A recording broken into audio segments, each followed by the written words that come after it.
मेरे साथ खोलिए अहद कदीम यानी पुराने अहद नामे में से ज़बूर की किताब ज़बूर नंबर 42। ज़बूर number 42, the book of Psalms and Psalm number 42। कलामे मुक़द्दस में यूं लिखा है, मीर मुगन्नी के लिए बनी कोरा का मश्कील। जैसे हरनी पानी के नालों को तरसती है, वैसे ही ऐ खुदा मेरी रूह तेरे लिए तरसती है। मेरी रूह खुदा की, जिंदा खुदा की प्यासी है। मैं कब जाकर खुदा के हजूर हाजिर हूंगा। मेरे आंसू दिन रात मेरी खुराक हैं। जिस हाल के वो मुझसे बराबर कहते हैं, तेरा खुदा कहां है। इन बातों को याद करके मेरा दिल भर आता है कि मैं किस तरह भीड़ यानी ईद मनाने वाली जमात के हमरा खुशी और हम्द करता हुआ उनको खुदा के घर में ले जाता था। ऐ मेरी जान, तू क्यों गिरी जाती है। तू अंदर ही अंदर क्यों बेचैन है। खुदा से उम्मीद रख, क्योंकि उसके नजात बख्श दीदार की खातिर मैं फिर उसकी सिताइश करूंगा। ऐ मेरे खुदा, मेरी जान मेरे अंदर गिरी जाती है, इसलिए मैं तुझे यर्दन की सरजमीन से और हरमून और कोहे मिस्फार पर से याद करता हूं। तेरे आबशारों की आवाज से गहराओं गहराओं को पुकारता है। तेरी सब मौजें और लहरें मुझ पर से गुजर गईं, तो भी दिन को खुदावंद शफकत दिखाएगा, अपनी शफकत दिखाएगा, और रात को मैं उसका गीत गाऊंगा। बल्कि अपनी हयात के खुदा से दुआ करूंगा। मैं खुदा से जो मेरी चट्टान है कहूंगा, तू मुझे क्यों भूल गया। मैं दुश्मन के जुल्म के सबब से क्यों मातम करता फिरता हूं। मेरे मुखालिफों की मलामत गोया मेरी हड्डियों में तलवार है, क्योंकि वो मुझसे बराबर कहते हैं, तेरा खुदा कहां है। ऐ मेरी जान, तू क्यों गिरी जाती है। तू अंदर ही अंदर क्यों बेचैन है। खुदा से उम्मीद रख, क्योंकि वो मेरे चेहरे की रौनक और मेरा खुदा है। मैं फिर उसकी सिताइश करूंगा। आमीन। जबूर नंबर 42 बनी कोरा के यानी कोरा के खानदान के एक मर्द ने लिखा। अगर आप खरूज, एहबार, गिनती, इस्तिस्ना इन किताबों को पढ़ें तो वो बताती हैं कि कोरा का खानदान खुदा की तरफ से परस्तिश की खिदमत के लिए मुकर्रर किया गया, लेकिन उस खानदान के कुछ अफराद ने जिंदा खुदा की नाफरमानी की और खुदा ने उनकी अदालत की और उन्हें सजा दी। लेकिन वही खानदान जो नाफरमानी के बायस इलाही अदालत और सजा का जो है शिकार हुआ, उसी खानदान में से आने वाली नस्लों में से दोबारा शायर, मसीही शायर और परस्तार पैदा हुए।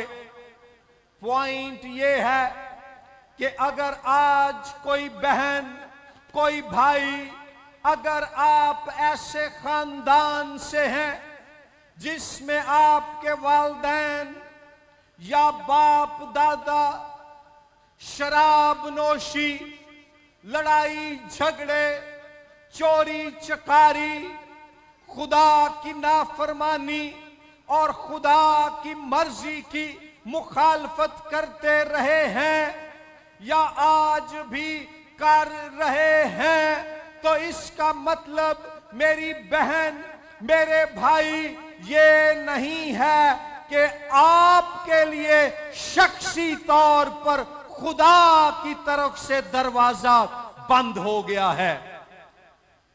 हरगिज नहीं, बल्कि जैसे कलाम में लिखा है कि उसने दुनिया के हकीरों को, कमजोरों को, रद्द किए हुओं को, निकाले हुओं को, धुतकारे हुओं को चुन लिया, अपने बेटे और बेटियां बना लिया।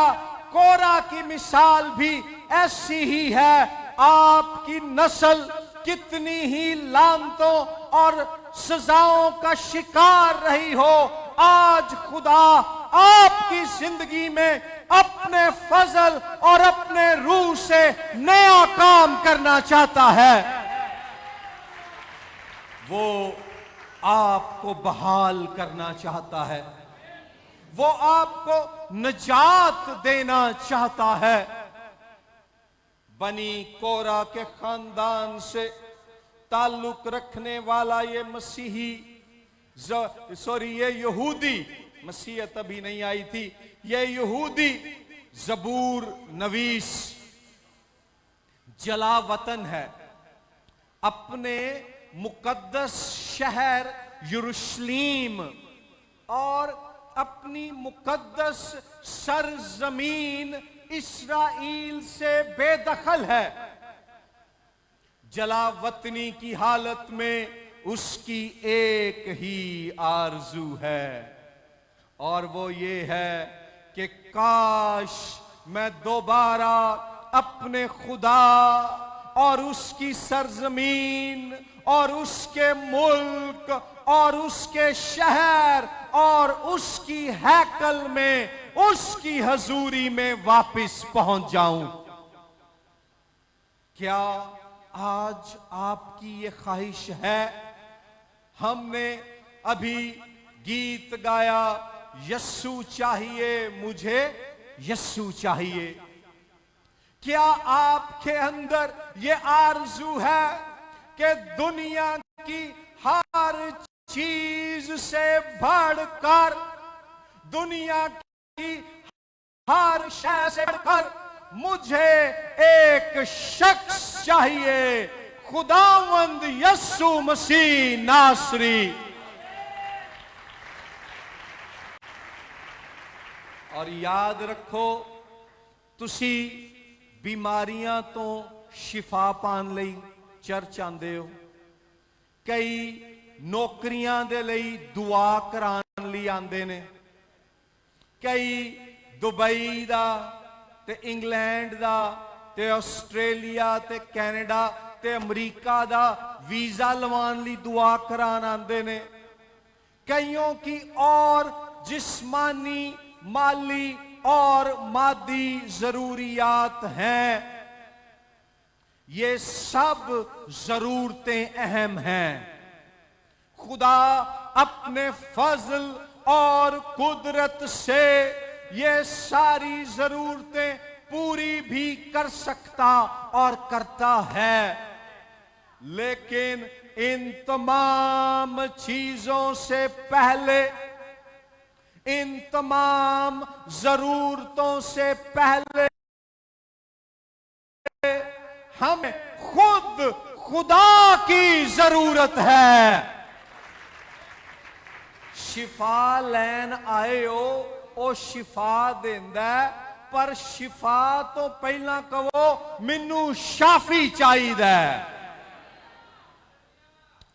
खुदा से अपनी माली मुश्किलात का हल मांगते हो, उससे कहें जिस्मानी दौलत और माली जरूरियात मिलने से पहले ऐ खुदा मुझे तेरी हजूरी की दौलत चाहिए। यहां ज़बूर नवीस कहता है कि वो खुदा की हजूरी के लिए ऐसा प्यासा है, इंज तरसन दिया खुदा दी हजूरी लई जिवें हिरनी पानी दी नदियां लई तरस दिए। अब जरा इस बात को समझें, ये मुल्क इस्राइल की सरजमीन है, खुश्क और सहराई इलाका है, रेगिस्तान है, पहाड़ भी अगर हैं तो खुश्क पहाड़ हैं। ऐसे में हिरनी एक ऐसे जानवर के तौर पर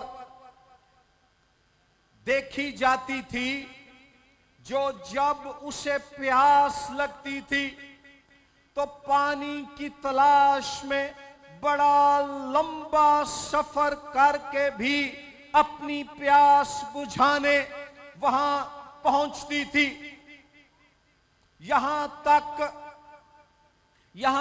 के यहां जो लिखा है ना, जैसे हिरनी पानी के नालों को तरसती है, इब्रानी लफ्ज है हकलाती है, प्यास से उसका सांस फूल गया है।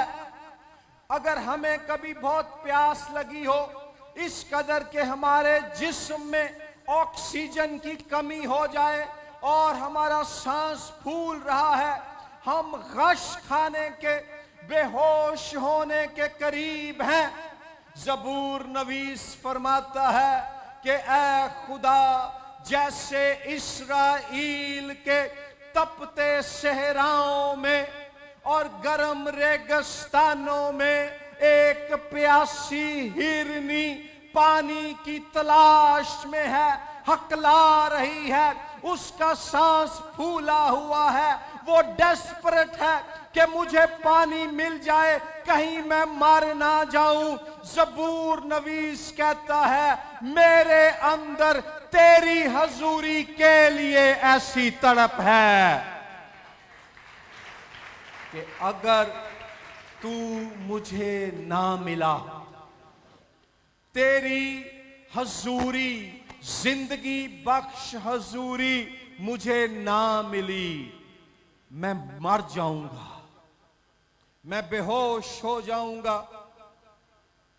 अपने जहन में तस्वुर कीजिए एक ऐसे शख्स का जो एक बियाबान में सफर कर रहा है, 3 दिन हो गए हैं, उसे पानी नहीं मिला, वो प्यासा है, उसे आराम नहीं चाहिए, उसे तहफ्फुज नहीं चाहिए, उसे कोई सहूलत नहीं चाहिए, उसे सिर्फ पानी चाहिए। ज़बूर नवीस कहता है, ऐ खुदा, पास्टर शहजाद साहब, ऐ खुदा मुझे तेरी हजूरी का ये जिंदगी बख्श पानी चाहिए। और नए अहद में आ जाएं, यूहन्ना की इंजील में मेरे साथ आए, खोलें यूहन्ना की इंजील, उसका बाब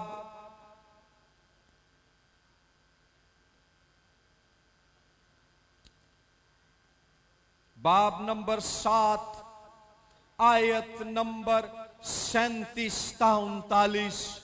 यूहन्ना 7:37-39 में हमारा खुदावंद क्या फरमाता है। फिर ईद के आखिरी दिन, जो खास दिन है, यस्सु खड़ा हुआ और पुकार कर कहा, अगर कोई प्यासा हो तो मेरे पास आकर पिए। अगर आज आप हिरनी की मानिंद खुदा की हजूरी के पानी के लिए तरस रहे हैं, प्यासे हैं, मेरी बेटी, मेरे भाई, यस्सु कहता है, अगर कोई प्यासी है, अगर कोई प्यासा है, मेरे पास आकर पिए। और वो कैसे, कौन सा पानी देगा, जरा आगे गौर करें। जो मुझ पर ईमान लाएगा उसके अंदर से, जैसा के किताबे मुकद्दस में आया है, जिंदगी के पानी की नदियां जारी होंगी। जिदों खुदा तोड़ी तरे मिटा देगा ना, तोनू अपनी हजूरी दे पानी दे नाल आसूदा कर देगा, चैन आराम ते इत्मीनान बख्श देगा। ते ओ बरकत, ओ पानी सिर्फ तोड़े तक नहीं रहेगा, लिखा है उससे जिंदगी के पानी की नदियां जारी होंगी। वो बरकत, वो मसा, वो इत्मीनान, वो आसूदगी, वो उम्मीद, वो रोशनी आपसे दूसरों की जिंदगियों में भी मुंतकिल होगी। ते जे इथे ईमानदार खुद ही खाली पे हुए हों। आगे लिखा है, ये पानी क्या है, ये पानी कौन है। आयत नंबर 39 में देखिए, यूहन्ना 7:39, उसने ये बात उस रूह की बाबत कही थी जिसे वो पाने को थे।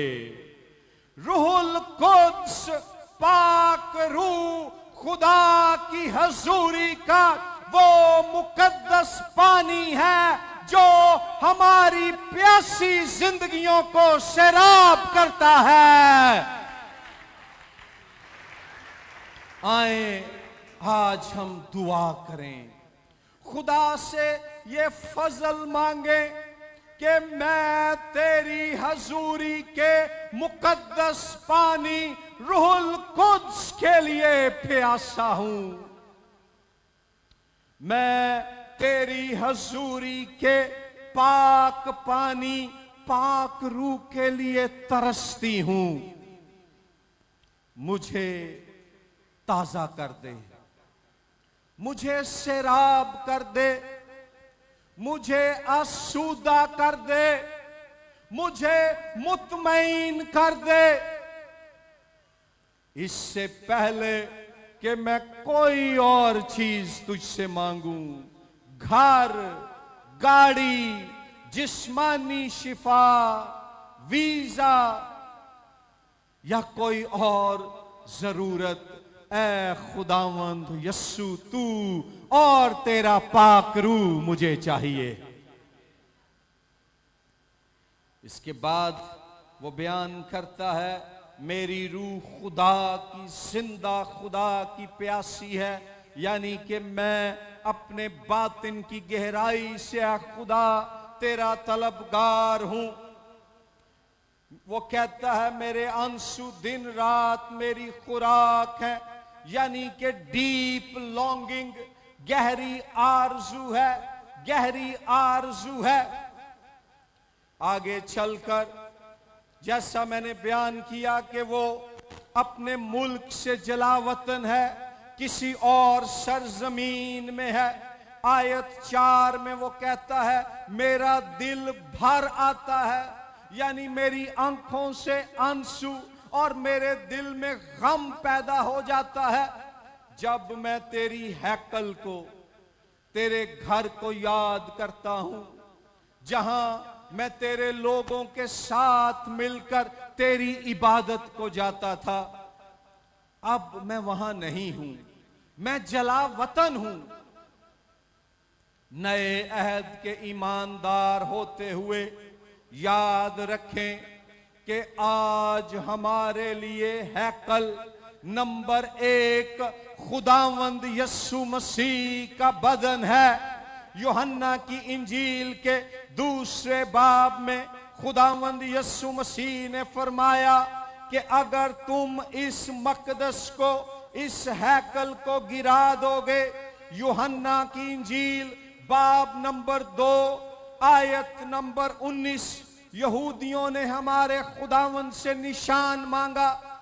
लिखा है आयत 18 से पढ़ते हैं, बस यहूदियों ने जवाब में उससे कहा तू जो इन कामों को करता है हमें कौन सा निशान दिखाता है।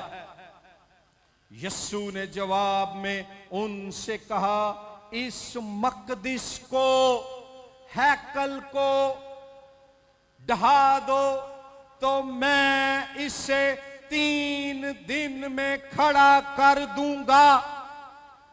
यहूदियों ने कहा 46 वर्ष में यह मकदिस बना है और क्या तू उसे 3 दिन में खड़ा कर देगा। मगर उसने अपने बदन के मकदिस, अपने बदन की हैकल की बाबत कहा था।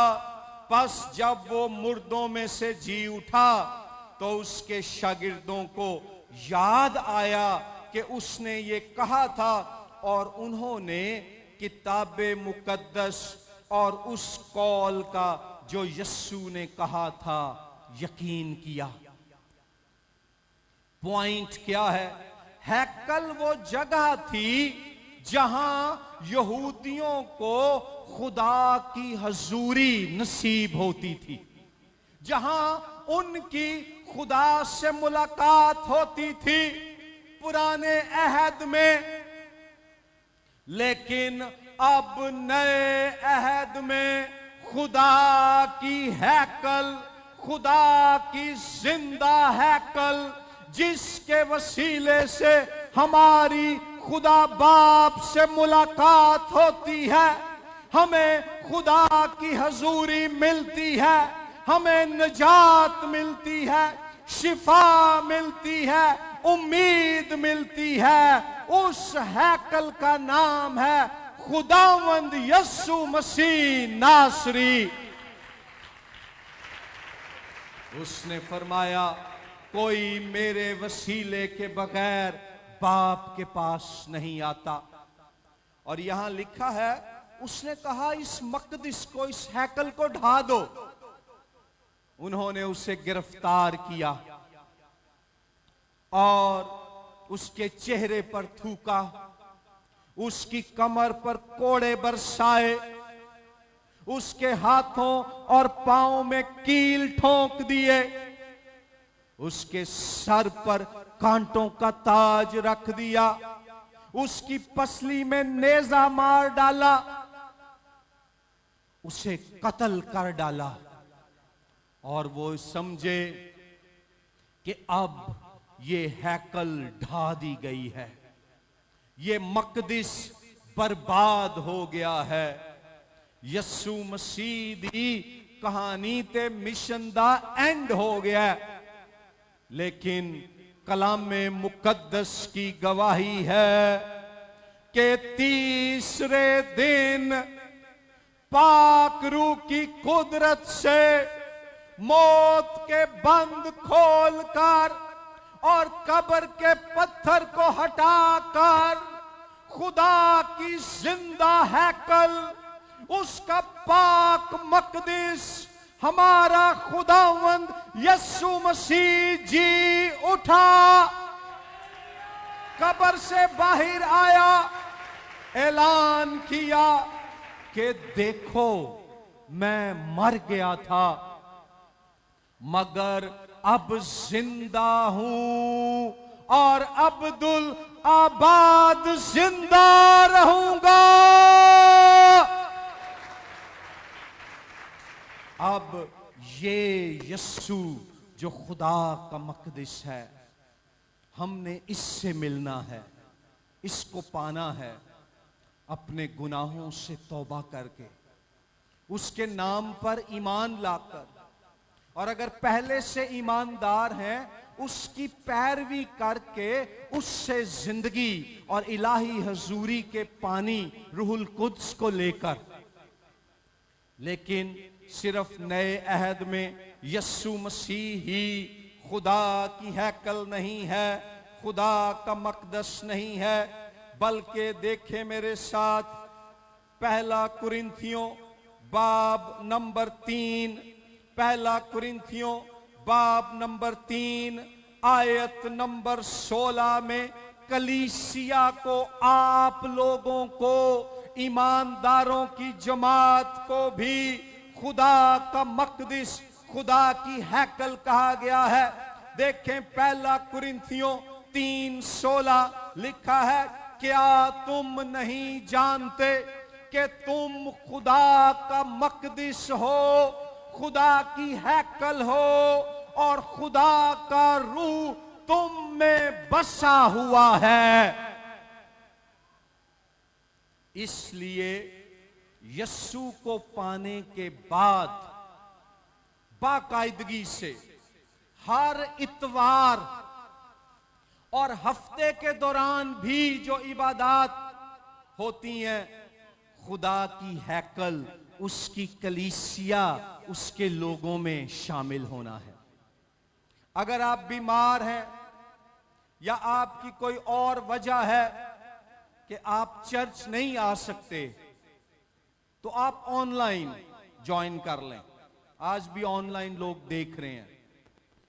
लेकिन अगर आप चर्च आ सकते हैं तो फिर कार बह के नाल दी गली ची ऑनलाइन नहीं देखना, चर्च में आना है, खुदा की हैकल में आना है, कलीसिया के साथ, ईमानदारों के साथ मिलकर खुदावन की हजूरी की तलाश और उसका तजर्बा करना है। लेकिन अहम बात क्या है? आयत नंबर 5 में और फिर आयत नंबर 11 में, अगरचे ज़बूर नवीस परेशान है, मायूस है, बेचैन है, लेकिन वो कहता है खुदा से उम्मीद रख। किससे उम्मीद रख? खुदा से उम्मीद रख। बाइबल च उम्मीद दा तसव्वुर जेड़ा ना इब्रानी च, वो पाकिस्तानी उम्मीद नहीं। पाकिस्तानी उम्मीद की है, कोई मेरे को 5000 रुपए मंगेगा ना, मैं नहीं ओनू देने, मैं कहूंगा अच्छा यार मैं तेनू शामी दसांगा। वो मैनू शामी फोन करेगा, मैं फोन नहीं चुकांगा, या चुकांगा तो मैं कहूंगा यार मैं तेनू कल दसना। वो अगले दिन फोन करेगा, अगले वो 3-4 दिन जो उन्हें फोन किया है ना, मैं उन्होंने ना नहीं कही पर काम भी नहीं किया, वो समझ गया कि इन्हें नहीं देने। पाकिस्तानी उम्मीद का मतलब है लारा। वेस्ट इंडीज का क्रिकेटर ब्रायन लारा नहीं, पाकिस्तानी लारा। लेकिन बाइबल मुकद्दस में जो लफ्ज उम्मीद है, इब्रानी और यूनानी में इसका मतलब है एतमाद भरी तवक्को। और ये उम्मीद आयत नंबर 9 में देखें, वो कहता है मैं खुदा से जो मेरी चट्टान है। ये उम्मीद चट्टान से है। और खुदा को बाइबल मुकद्दस में चट्टान इसलिए कहा गया है क्योंकि जैसे चट्टान मजबूत है, जैसे चट्टान ताकतवर है, जैसे चट्टान ठोस होती है, ऐसे ही हमारे खुदा का किरदार ठोस, पायदार, काबिल एतबार, काबिल भरोसा, मजबूत और पुख्ता है। हम उस पर रिलाय कर सकते हैं, उस पर इन्हिसार कर सकते हैं, उससे उम्मीद रख सकते हैं। यहां उम्मीद से मुराद है खुदा के किरदार की वजह से उससे ईमान भरी पुरएतमाद तवक्को। और नए अहद के ईमानदार होते हुए ये भी याद रखें मेरी बहनों भाइयों कि बतौर मसीही साडी उम्मीद जेड़ी है ना, सिर्फ उम्मीद नहीं, ये जिंदा उम्मीद है, जिंदा उम्मीद है। और इसकी वजह क्या है?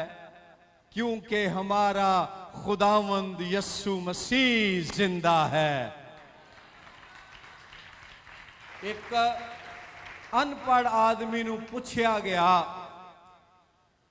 ओए तुसी यस्सु मसीह नूं क्यों मनदे हो? उन्हें क्या, मैनू एक गल दा जवाब दवो। तुसी एक रात टुरदे जा रहे हो, एक पॉइंट आंदा है और राह बंद हो जाता है, अगे दीवार है। तुसी या सज्जे मुड़ सकते हो ते या खब्बे।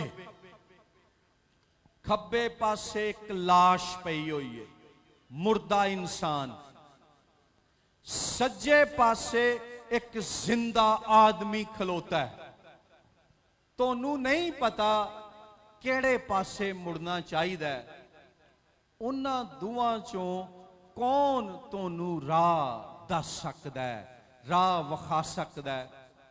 उन्होंने जवाब उन्होंने दिता, राह ते जिंदा ही वखा सकदा है। उन्हें क्या, असी भी इसे लिए खुदावंद यस्सु मसीह नूं मनने आ क्योंकि वो जिंदा वे।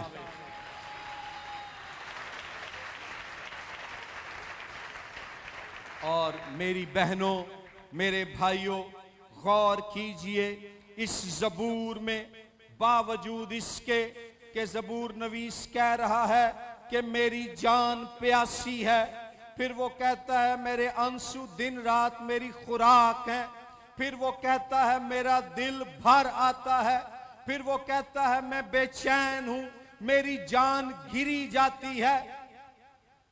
वो कहता है मौजें और लहरें मुझ पर से गुजर गईं।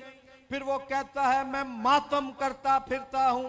फिर वो कहता है मेरे मुखालिफ जो है मेरा मजाक उड़ाते हैं। वो ये सारियां गल्लां कहंदा है, यहां तक कि लोग उसे पूछते हैं और तेरा खुदा किथे गया, बड़ियां गल्लां करना सैं।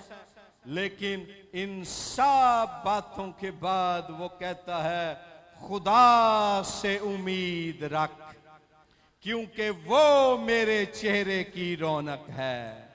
ओ मेरा मुंह लटकिया रहने नहीं देगा, वो मेरा खुदा है, मैं फिर उसकी सिताइश करूंगा। और ये उम्मीद जो हमें अपने खुदा में हासिल है, ये जिंदा उम्मीद है, ये जिंदा उम्मीद है, क्योंकि हमारा खुदावंद यस्सु मसीह जिंदा है। वो शैतान, गुनाह और मौत पर गालिब आया, उसने दुश्मन को शिकस्त दी। इसीलिए यहां जबूर नवीस जब ये कहता है कि मैं के गहराओ गहराओ को पुकारता है, इससे मुराद है कि अपनी मुसीबत की गहराई में मैं तेरी हजूरी की गहराई को पुकारता हूं। तो आए आज हम भी अपनी आंखें बंद कर लें